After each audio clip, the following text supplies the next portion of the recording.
Certaines armes ont changé le cours d'une bataille, d'autres ont changé le cours de la guerre, et quelques-unes ont changé l'histoire de l'humanité pour les 100 années suivantes. Aujourd'hui, nous ouvrons la liste complète des armes d'infanterie les plus populaires de la Seconde Guerre mondiale, les armes les plus produites, les plus copiées, les plus redoutées de chaque nation. Nous commençons par les fusils. Mosin-Nagant M1891 Strat 30 URSS, le fusil le plus produit de toute la Seconde Guerre mondiale. Conçu en 1891, 50 ans avant le début du conflit, il équipait encore la majorité de l'infanterie soviétique en 1945. Calibre 7062 by 54 mm R, action à verrou, chargeur interne de 5 cartouches, longueur de 123 cm, poids de 4 kg, robuste comme une enclume, aucune pièce susceptible de se briser, aucun mécanisme complexe susceptible de se gripper dans la boue sibérienne ou le gel stalinien. Plus de 17 millions d'exemplaires produits pendant la seule guerre. En version sniper avec lunettes optiques PU, il fut l'arme de Vassili Zaïtsev et de Lyudmila Pavlichenko. 309 victimes confirmées pour cette dernière, le sniper féminin le plus efficace de l'histoire militaire. Karabiner 98K, Allemagne. Le fusil réglementaire de la Wehrmacht. L'arme que portait le soldat allemand de Varsovie à Stalingrad. Calibre 7,92 x 57 mm Mauser. Action à verrou. Chargeur interne de 5 cartouches. Longueur de 111 cm.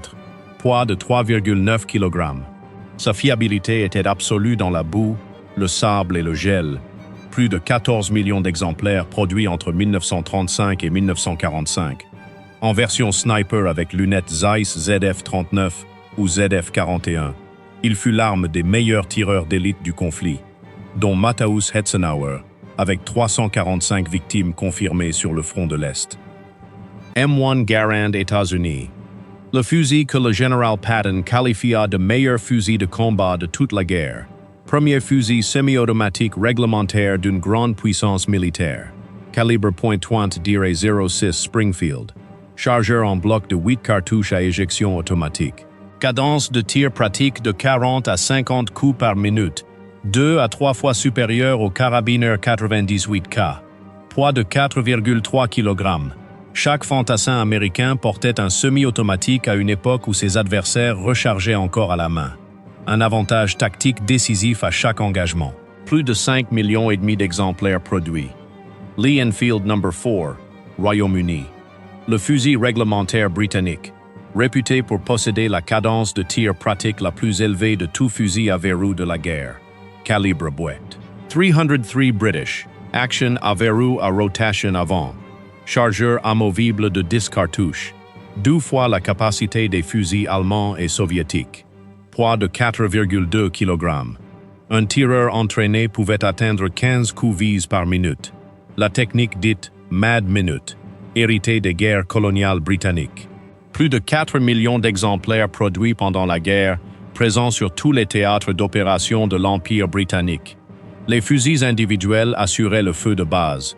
Pour la puissance de feu automatique à courte portée, chaque armée disposa de pistolets mitrailleurs qui définirent les combats en milieu urbain. MP40, Allemagne.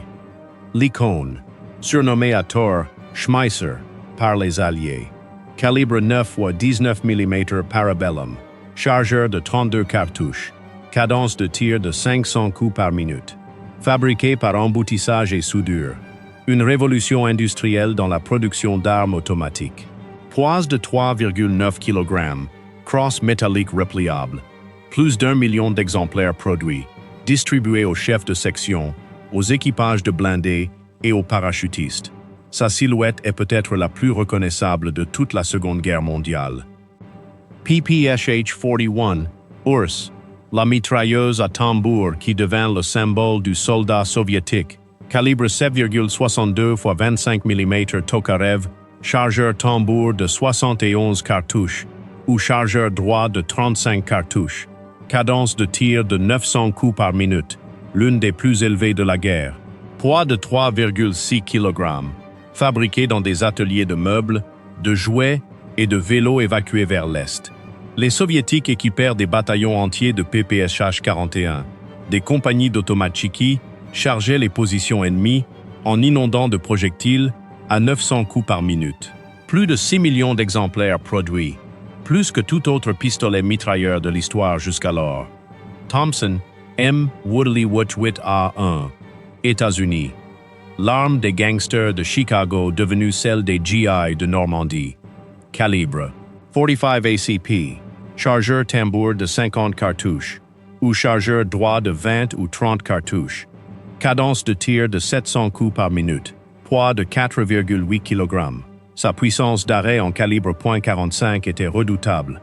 Un seul projectile suffisait généralement à neutraliser un adversaire. Distribué aux Marines, aux Rangers et aux forces spéciales. Exporté aux forces françaises libres, à la résistance britannique SOE et à des dizaines d'armées alliées. Avant de continuer, si vous souhaitez nous soutenir, abonnez-vous à Catalogue militaire et activez la cloche de notification. Sturmgewehr 44, Allemagne. L'arme qui changea la guerre et toutes les guerres suivantes. Le premier fusil d'assaut produit en masse et employé au combat à grande échelle. Calibre 7,92 x 33 mm Kurz. Cartouche intermédiaire, permettant un recul maîtrisable en tir automatique. Chargeur incurvé de 30 cartouches, cadence de tir de 500 coups par minute, sélecteur semi-automatique et automatique, portée efficace de 300 mètres. Lorsque Staline vit les premiers exemplaires capturés, il demanda immédiatement à ses ingénieurs une réponse. Cette réponse s'appellerait AK-47. Environ 450 000 exemplaires produits, jamais assez tôt.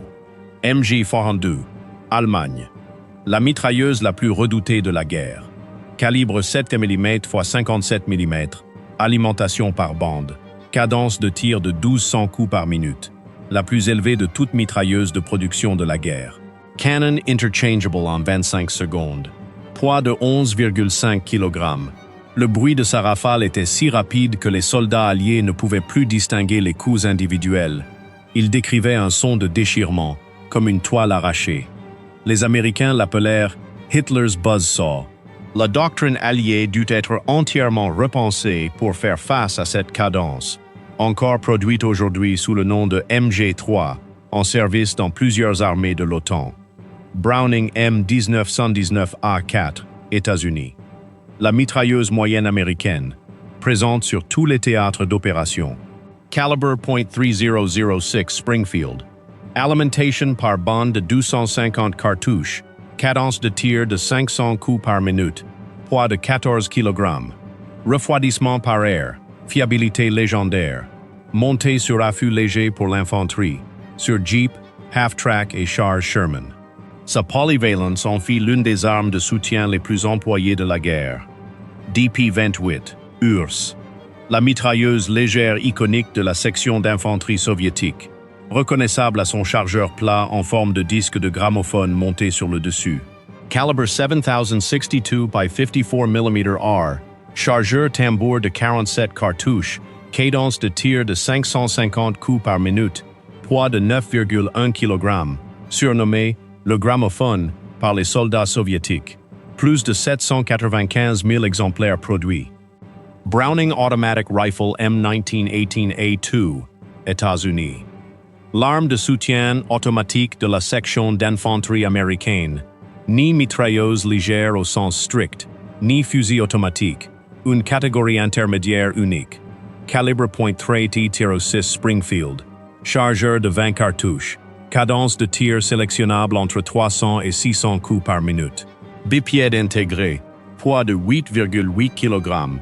Sa limitation principale, un chargeur de 20 coups vidé en 3 secondes en tir automatique, était compensé par sa précision et sa robustesse exceptionnelle, présent dans chaque section d'infanterie américaine de Normandie au Pacifique. SVT-40, URSS, le fusil semi-automatique soviétique, réponse directe aux besoins d'une cadence de tir supérieure au Mosin-Nagant à verrou. Calibre 7,62 x 54 mm air, chargeur amovible de 10 cartouches, mécanisme à gaz semi-automatique, poids de 3,9 kg. Techniquement supérieur au Mosin-Nagant, il exigeait un entretien régulier et précis que les conditions du front soviétique permettaient rarement. Les Allemands, ironiquement, appréciait davantage les exemplaires capturés que les soldats soviétiques eux-mêmes. Le Gewehr 43 allemand fut directement inspiré de sa conception. Plus d'1,6 million exemplaires produits. Panzerfaust, Allemagne. L'arme qui donna à chaque fantassin allemand la capacité de détruire un char. Un tube d'acier léger à usage unique, tirant une ogive creuse surdimensionnée. Portée efficace de 30 à 100 mètres selon la version. Pénétration de blindage de 200 mm, suffisant pour perforer tout char allié de la guerre. Produit à plus de 8 millions d'exemplaires entre 1943 et 1945. La démocratisation totale de la destruction de blindés. Pour la première fois dans l'histoire, n'importe quel soldat pouvait détruire un char avec une arme à $6. Bazooka M1, États-Unis. L'arme anti-char portable américaine, dont les Allemands capturèrent les premiers exemplaires en Afrique du Nord et s'en inspirèrent directement pour développer le Panzerschreck. Tube d'acier léger, roquette à charge creuse de calibre 60 mm, portée efficace de 100 mètres. Pénétration de blindage de 120 mm. Servi par 2 hommes. Déployé massivement à partir de 1942, présent sur tous les fronts américains jusqu'en 1945. Steel Hand Granate 24, Allemagne. La grenade à manche, immédiatement reconnaissable à sa forme allongée, impossible à confondre avec toute autre grenade de la guerre. Charge explosive de 180 grammes de TNT dans la tête cylindrique, manche en bois comme levier de lancer. Portée de 40 mètres, nettement supérieure aux grenades à pomme alliées. Produite en dizaines de millions d'exemplaires, présente sur chaque front où combattit la Wehrmacht. Grenade Mk2, Pineapple, États-Unis. La grenade américaine emblématique, surnommée Pineapple en raison de ses segments de fonte caractéristiques. Corps en fonte cannelée, chargé de 57 grammes de TNT. Retard de 4 à 5 secondes. Rayon de fragmentation de 10 mètres. Produite à des dizaines de millions d'exemplaires. Sa forme et son mécanisme de sécurité à cuillère furent copiés par des dizaines d'armées. Le standard mondial de la grenade défensive pendant 40 ans après la guerre. M1991A1, États-Unis. Le pistolet légendaire de l'armée américaine. Conçu par John Browning, adopté en 1911, encore réglementaire en 1945. Calibre .45 ACP, chargeur de 7 cartouches, poids de 1,1 kg. Puissance d'arrêt en calibre .45 inégalée parmi les pistolets militaires de la guerre, porté par chaque officier, sous-officier et pilote américain. Plus de 2 900 000 exemplaires produits pendant la seule Seconde Guerre mondiale. Des tranchées soviétiques au Mosin-Nagant au débarquement américain, avec le M1 Garand, les armes de la Seconde Guerre mondiale ne furent pas seulement des outils de destruction, elles furent les expressions matérielles de doctrines militaires, de capacités industrielles et de visions du combat radicalement différentes. Le Mosin-Nagant et sa simplicité de masse, le MG42 et sa cadence dévastatrice, le STG44 et son siècle d'avance. Laquelle de ces armes vous a le plus impressionné? Écrivez-le en commentaire. Abonnez-vous à Catalogue militaire et activez la cloche.